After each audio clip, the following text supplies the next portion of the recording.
living in a slightly more unstable and uncertain world. And I hope really very much that we might have a more balanced outcome in November in Washington. More than 40% support in polling suggests that there's a significant number of Americans who believe that his disruptive approach to governance is the right one. Some of the answer is linked to who is going to be the next president in the United States. The US is still the strongest military power, but its military superiority is gradually declining.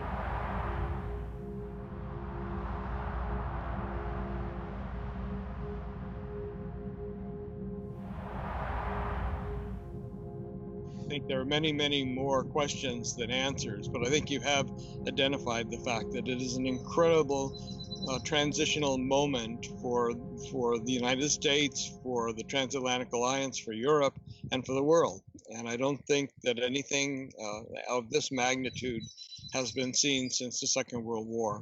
And so I think we are at a moment when we have a lot of choices to make as societies and as governments. And I think in the United States, we have to decide if we're going to return to something that looks more like liberal democracy. And on the transatlantic level, I think we have to decide whether we can restore mutual trust and confidence. And in Europe, I think Europeans have to decide if they want to restore a sense of unity. Are we going to use this crisis? Are we going to let this crisis use us and destroy our cooperation, destroy our institutions, or are we going to use it to build new cooperation to improve the institutions that we have? It's hard to say where we are because we are still in the Trump era, and we are at a point where, if you believe the public opinion polls, will move away from Trump in 2021 with the election of a Democrat as president. Mm-hmm. And that will bring us to a much more traditional form of U.S. leadership. The impact that will have on, for example, the way that France and Germany move is uncertain, but I think you can make a good argument that this whole talk about Europe becoming liberated from the United States and establishing itself as an autonomous force in the world is also at serious question. In other words, I don't think that under the circumstances it is possible for the United States or Europe to be fully autonomous. I think we are going to be mutually dependent, and if we don't do the right things based on that mutual dependence, I think it will be worse for both of us. I'm a strong opponent of Trump and his administration. It managed to get a talk I was supposed to give in Copenhagen last December canceled by the American embassy. Fortunately, I was able to return to Copenhagen in March before everything shut down, and was rewarded by a lot of Danish citizens saying it's good to hear a sane perspective coming from the United States. So I'm very clearly on the side of replacing Trump. Joe Biden, I worked for Biden as I produced studies for him when I was at the Congressional Research Service, and worked very closely with him and his staff on NATO enlargement. And so I followed his career very closely and working with him and briefing him, and so I've seen him. And Joe Biden is inclined to very often say things that sound like they are just off the cuff. I think as a general point, you can say that the pandemic has exacerbated certain trends, has amplified those trends, and the result probably is that we're going to be living in a slightly more unstable and uncertain world. I think there are probably two main determinants that will play themselves out this year, which will tell us a lot about what the New World Order might look like. I think there are probably two main determinants that will play themselves out this year, which will tell us a lot about what the New World Order might look like. I'll go into that, what I think, in a minute, but let me talk about these two determinants because they're very important. The first of the two determinants is how we come out of the pandemic. Whether we, and how we come out of the economic crisis that it's created. There are three different models. One is what you might call a V-shaped model, which is we've been in decline economically. We're going to make a sharp turn and we're going to come up fast. The second is what you might call the U-shaped model, which is it's going to take a longer period of time to get out of this because it's a fairly deep economic crisis, but we will come out and we'll come out fairly rapidly. The third you might call a W-shaped exit, which is we're going to come up, but we're going to come up too fast. We're going to loosen up too fast. The pandemic is going to hit again. We're going to go to a second decline, and then we're going to come out of that eventually. So the first determinant is which of those three we have. And if it's a V, we're in better shape. If it's a W, we're in worse shape. The second major determinant is the U.S. election. And it couldn't be more important.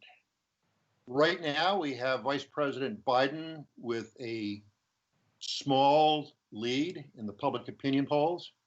But if you look by state by state at the some of the states that the Democrats lost 4 years ago, the battleground states, it's closer there. And we're going to be looking at a very tough period between now and November here in the United States.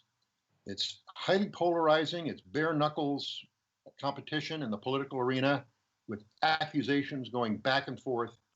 And in the midst of a pandemic, there are even questions about how you hold an election next November. So this whole thing is up for grabs. You can even see a potential constitutional crisis coming out of the November elections. So I think these two factors, how we come out of the pandemic and how the United States is able to proceed with the election and who wins, those two things are probably critical to what happens with regard to a series of trends that I see. It's the rise of China. Does that divide the European allies? Can we unite on some of the pieces? And what does it do to the Russia-China relationship? That's the first trend. The second trend is the transatlantic relationship itself. And here, I also see a fairly negative trend. I think under the last 3.5 years of Trump, the transatlantic relationship has been hurt.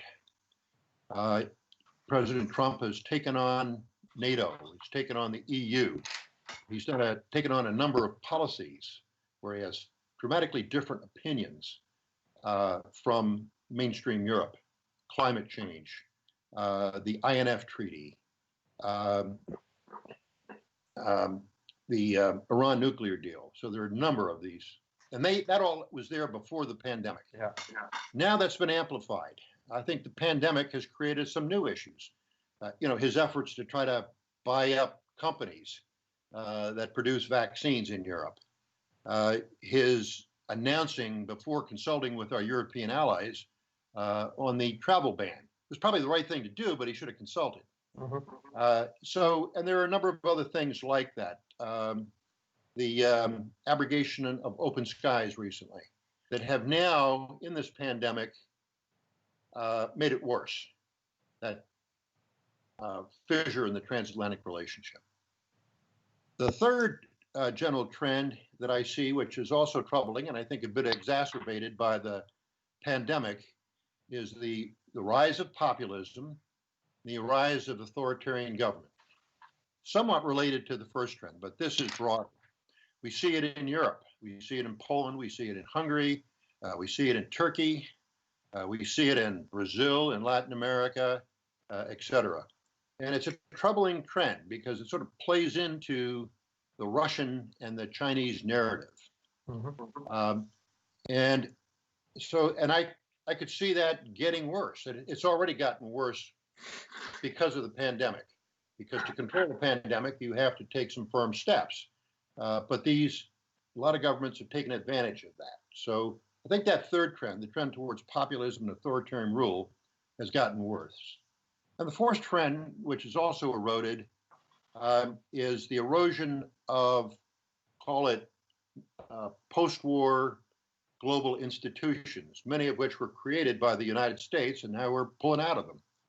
So this includes the United Nations. It includes roughing up NATO. And it includes arms control. Again, we've walked away from some fairly major arms control arrangements. And now New START is at risk. So the latest example of this in the midst of the pandemic has been that the World Health Organization withdrawing funds and threatening to withdraw from that. So these four trends taken together are troubling. Some of the answer is linked to who is going to be the next president in the United States.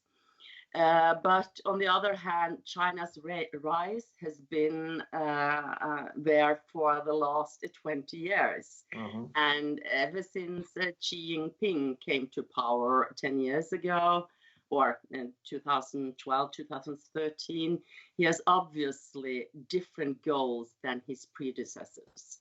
He wants a place in the global system for China. He wants to expand his influence. China is presented as a different model for other countries in the world. You can grow economically, be perfectly happy with an authoritarian or totalitarian communist system. And this is a challenger that is very different from the Soviet Union, because they are innovative. They have even been very good they were a copycat before economically and technologically, but they have now also created a lot of own technology, AE, artificial intelligence. We are discussing in Norway and all over Europe if we are going to use the 5G or Huawei, so this is a completely different actor in the international system. Mm-hmm. Yeah. And it will not go away. No. So Joe Biden or Donald Trump will have to face China one way or another. Yeah. I think that the United States will have to cooperate to a certain extent, but also not be naive and not launch a new military or be aggressive in the South China Sea. But we have to balance China one way or the other. Not 100%. Yeah.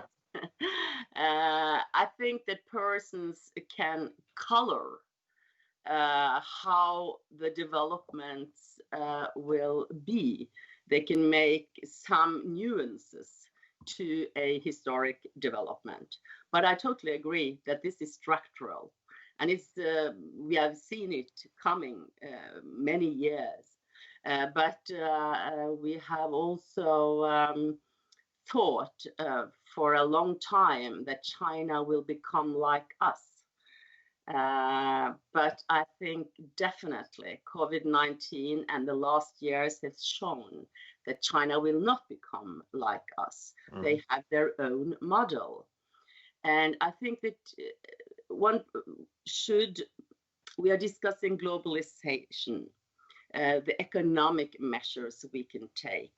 COVID-19 has really revealed how dependent we are on China with our supply chains. Yeah. We have to break some of them up. We have to diversify some of them.